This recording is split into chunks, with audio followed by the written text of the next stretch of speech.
दोस्तों, ये जो खबर मैं अपडेट कर रहा हूं, तो इस वक्त 2:20 हो चुके हैं और जो अपडेट है वो अपडेट शाम की थी और ये खबर आपको सुबह 10 बजे देखने को मिलेगी।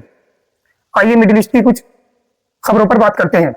अमेरिकी राष्ट्रपति डोनाल्ड ट्रंप ने दावा किया है स्टेट ऑफ हॉर्मुज को हमने भी बंद कर दिया है आगे से और पीछे से। धमकी देते हुए डोनाल्ड ट्रंप ने कहा, अगर कोई भी जहाज आगे या पीछे से गुजरते हैं तो हमारी सेना उन जहाजों को निशाना बनाएगी।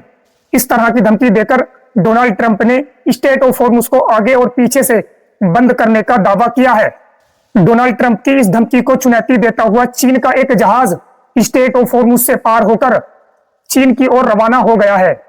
अमेरिका की नाकाबंदी को तोड़कर चीन का जहाज निकल आया, लेकिन अमेरिका सेना की थोड़ी बहुत भी हिम्मत न हो सकी चीन के जहाज को रोक सके। या तो डोनाल्ड ट्रंप बड़ी बड़ी बातें फेंक रहे हैं कि हमने स्टेट ऑफ हॉर्मुज को दोनों तरफ से बंद कर दिया है। अरे भैया, अगर बंद कर दिया तो चीन का जहाज किस तरह से निकल कर आ गया वहां से? या फिर ट्रंप की बात में कोई दम है ही नहीं? चीन की तरफ से साफ साफ कह दिया गया था, अगर हमारे जहाज को थोड़ी बहुत भी खरोच आई तो हम फिर बख्शेंगे नहीं। हमारी जो डील होनी थी, हमारी डील ईरान के साथ तय हो चुकी है कि स्टेट ऑफ हॉर्मुज से हमारा जहाज कब का गुजरना है। चीन की तरफ से साफ साफ कहा गया था, हमारे जहाज की तरफ गंदी नजर भी मत डाल लेना, वरना अंजाम भुगतने के लिए तैयार रहना। दोस्तों, एक बात बताएं, अमेरिका ने यूरोपीय देशों से अपील की थी कि आप हमारे साथ आए, स्टेट ऑफ हॉर्मुज को बंद कराएं, लेकिन सभी देशों ने साथ आने से मना कर दिया था। इटली, ब्रिटेन, फ्रांस जैसे देशों ने बिल्कुल साफ लफ्जों में मना कर दिया था कि हम आपके साथ हम स्टेट ऑफ हॉर्मुज को बंद कराने नहीं आएंगे। दोस्तों, अमेरिका के पास इतनी ताकत बची नहीं जो अपने दम पर स्टेट ऑफ हॉर्मुज को बंद कर सके, क्योंकि अमेरिका की सेना अभी तक एक भी जहाज को वहां पर रोक नहीं पाई है। या तो फिर स्टेट ऑफ हॉर्मुज को लेकर ट्रंप झूठ बोल रहे हैं कि हमारी सेना ने स्टेट ऑफ हॉर्मुज को बंद कर दिया है दोनों ओर से। अरे भाई, जब तुम्हारी सेना ने स्टेट ऑफ हॉर्मुज को बंद कर दिया है तो अभी तक एक भी जहाज की कोई खबर नहीं है कि अमेरिका की सेना ने एक जहाज को रोक लिया हो स्टेट ऑफ हॉर्मुज में।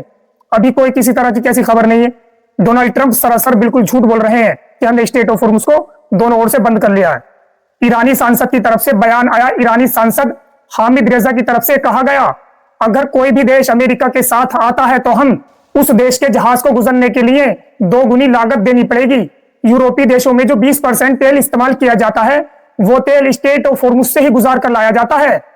अमेरिका के साथ अगर यूरोपीय देश आते हैं तो कहीं ना कहीं उन देशों को बहुत बड़ा नुकसान उठाना पड़ सकता है, क्योंकि ईरान की तरफ से साफ कह दिया गया है, अगर कोई भी देश, वो देश कोई भी हो, अगर अमेरिका के साथ आता है तो हम उन जहाजों को, उन देश के जो जहाज है स्टेट ऑफ हॉर्मुज से गुजर कर आते हैं, हम उन जहाजों से डबल टैक्स लेंगे। शायद इसी वजह से कोई भी यूरोपीय देश अमेरिका के साथ आने को बिल्कुल भी तैयार नहीं है। इटली ने इजराइल से अपने सारे रक्षा समझौते खत्म कर लिए हैं। इजराइल और इटली में जो अब तक समझौता था, उस समझौते को इटली की प्रधानमंत्री जॉर्जिया मेलोनी ने खत्म कर दिया है। फ्रांस, स्विट्जरलैंड, ऑस्ट्रेलिया, स्पेन, इन तमाम देशों ने भी अपना नाता खत्म करने की बात कही है। जंग के दौरान इन देशों की तरफ से लगातार इजराइल के खिलाफ बातें कही गई थी। आज इटली के प्रधानमंत्री की तरफ से साफ लफ्जों में कहा गया, ना तो इजराइल से हम कोई हथियार लेंगे और ना ही इजराइल को हम कोई हथियार देंगे। बिल्कुल हमारा अब रक्षा समझौता इजराइल के साथ बिल्कुल पूरी तरह से खत्म हो गया है। ईरानी सरकार की स्पोक पर्सन फातमे मेहरोजानी की तरफ से जानकारी दी गई, जंग के दौरान जो इजराइल और अमेरिका ने ईरान पर हमले किए थे, उन हमलों में ईरान को 270 अरब डॉलर का नुकसान हुआ है। उनकी तरफ से यह भी कहा गया, यह आंकड़ा तकरीबन 270 अरब डॉलर है, यह आंकड़ा 350 अरब डॉलर भी पहुंच सकता है। दोस्तों, आप अंदाजा लगा सकते हो कितना नुकसान ईरान के अंदर हुआ है। 270 अरब डॉलर, बहुत बड़ा नुकसान ईरान के अंदर हुआ है। दोस्तों, ऐसा नहीं है अमेरिका को कोई नुकसान नहीं हुआ। अरबी देशों में जो अमेरिका के तमाम एयरबेस बने हुए थे, उन एयरबेसों में बहुत बड़े नुकसान देखने को भी मिले हैं। हिजबुल्लाह के महासचिव नईम कासिम को फिर से धमकी दी गई है और यह धमकी किसी और ने नहीं बल्कि इजराइल के रक्षा मंत्री की तरफ से दी गई है। और धमकी देते हुए कहा गया, जिस तरह से हमने हसन नसरुल्लाह को मारा था उसी तरह से आपको भी हम जरूर मारेंगे। इस तरह की धमकी इजराइल की तरफ से दी जा रही है।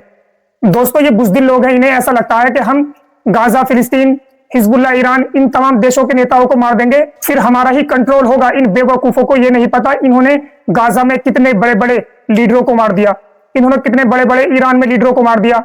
उसके बाद भी गाजा, हिजबुल्लाह, ईरान बिल्कुल भी कमजोर नहीं हुआ, क्योंकि वहां पर जिन पदों पर जिन लोगों को ये लोग मारते थे, उसके बाद भी उसी पद पर दूसरा नेता आ जाता है अपनी जिम्मेदारी निभाने के लिए।